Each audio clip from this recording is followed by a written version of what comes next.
Welcome to this explainer. Have you ever read a paragraph and just felt completely lost, even though you understood every single word on the page? Yeah, it's a super frustrating experience. But today, we're fixing that. We're going to treat writing like a masterclass in architecture and look at the actual blueprints of logic. We're breaking down exactly how to organize text so your reader is effortlessly guided through your ideas, and they never, ever lose their way. Okay, let's dive right into our syllabus. We'll be covering the architecture of words, mapping physical spaces, directing the reader, the art of sorting, building tree diagrams, and finally, the language of order. All right, Section 1, the architecture of words, building with logic. Which brings us to Section 2, mapping physical spaces, the blueprint of location. So, great writing isn't just about having a massive vocabulary or some poetic flair. It's really about how you organize information to effortlessly guide your reader's mind. Think of spatial relationships as, basically the camera directions for a movie playing in your reader's head. When you're describing the layout of a place, you aren't just throwing words on a page, you're literally handing the reader a set of VR goggles. The word spatial simply means dealing with, happening, or existing in space. If you establish these relationships well, your reader instantly gets how objects connect. But if you do it poorly, they'll spend the whole paragraph bumping into imaginary walls.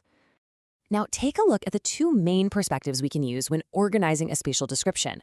On the left, we've got the detached bird's eye view. It's technical, precise, and seen from the air.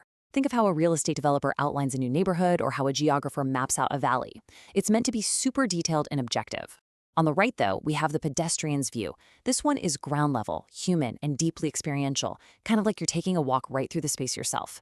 Novelists like Stephen King use this all the time because it builds incredible atmosphere and immerses you right in the setting, letting you discover the room exactly as the character does. Okay, moving on to Section 3, directing the reader, grammar as a compass.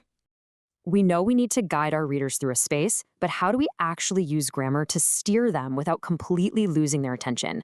Before I give away the answer, take a quick look at this and ask yourself, which of these two short texts just flows better in your mind? All right, listen to the text on the left. I live in Quetta. The capital of Baluchistan is Quetta. A part of Pakistan is Baluchistan. You feel that? That slight mental hiccup between the sentences? It feels jagged, right? Almost like you're starting a car and stalling it 3 times in a row. Now, let's look at the one on the right. I live in Quetta. It is the capital of Baluchistan. Baluchistan is part of Pakistan. Wow, so much better. It guides the reader perfectly, from I to Quetta, then from it, meaning Quetta, to Baluchistan, and finally from Baluchistan to Pakistan. The whole organizing principle here is moving smoothly from a specific part to a broader whole, using the very beginning of each sentence to logically lock into the next one. It's literally using grammar as a compass. To avoid confusing your reader, you really have to pick one of these conventional spatial pathways and just stick with it. You might go from outside to inside, or simply top to bottom. But the absolute golden rule here is consistency. I mean, imagine if someone described a house to you by starting at the roof, suddenly jumping down to the basement, popping back up to the chimney, and then ending at the front door. You'd have mental whiplash.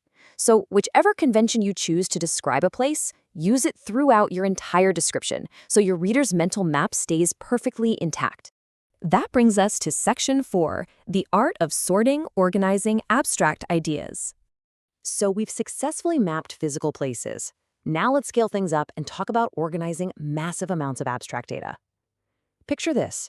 You open a streaming service and find 1,000 movies just dumped on the home screen in completely random order. You'd literally never find anything to watch. Well, that's abstract data without classification. Classification is basically the ultimate tool for finding relationships among ideas, grouping them by their similarities and differences. Whether you categorize those movies by genre or, say, release date, the way you sort is entirely driven by your specific purpose as the writer.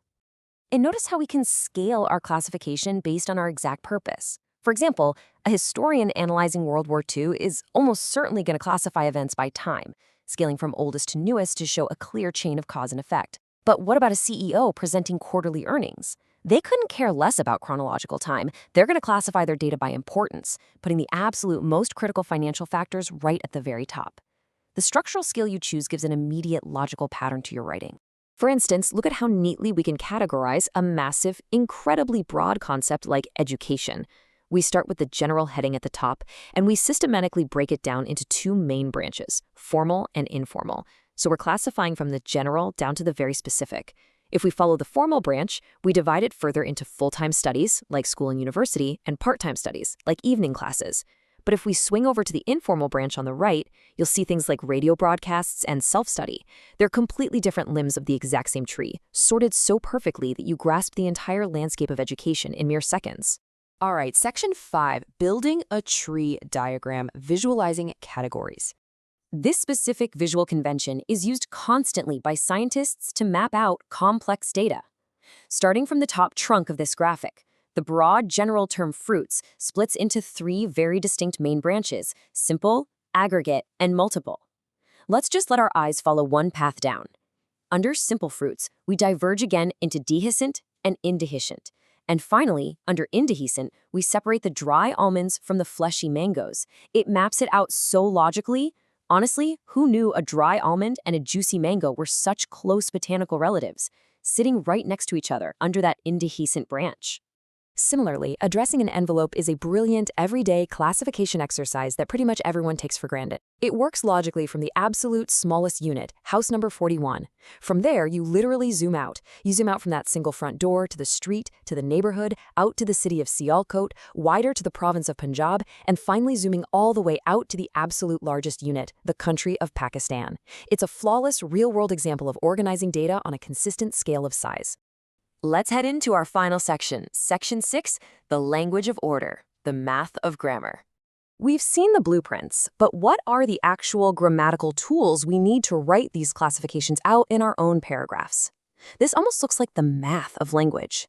By plugging your terms into these precise bracketed formulas, you unlock the secret code to a perfectly logical sentence. For example, you can write, "There are Y types of X," followed by a colon. Or, "These are A, B, and C." And punctuation plays a starring role here. That colon? It acts as a literal drum roll. It tells the reader's brain, "Stop, pay attention. The data I just promised you is about to drop." But what if we need to reverse engineer a concept, to break a massive whole down into its smaller constituent parts? Well, we just flip the formula. You can use expressions like X consists of, or X can be divided into categories. Actually, reading these with slight pauses really helps to mimic their structural nature. These syntactical formulas are the standard conventions academic writers use to ensure their classifications are crystal clear. Remember, you aren't just writing, you're assembling a physical structure for the reader to walk through. To wrap up this explainer, I want to leave you with this final thought. Ask yourself, are you building structures in your writing that guide your reader, or are you leaving them lost in a wasteland of words?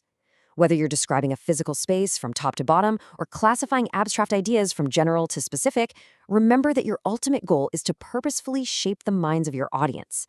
You now have the architectural blueprints to build much better sentences. Use these tools, be consistent, and just watch your writing transform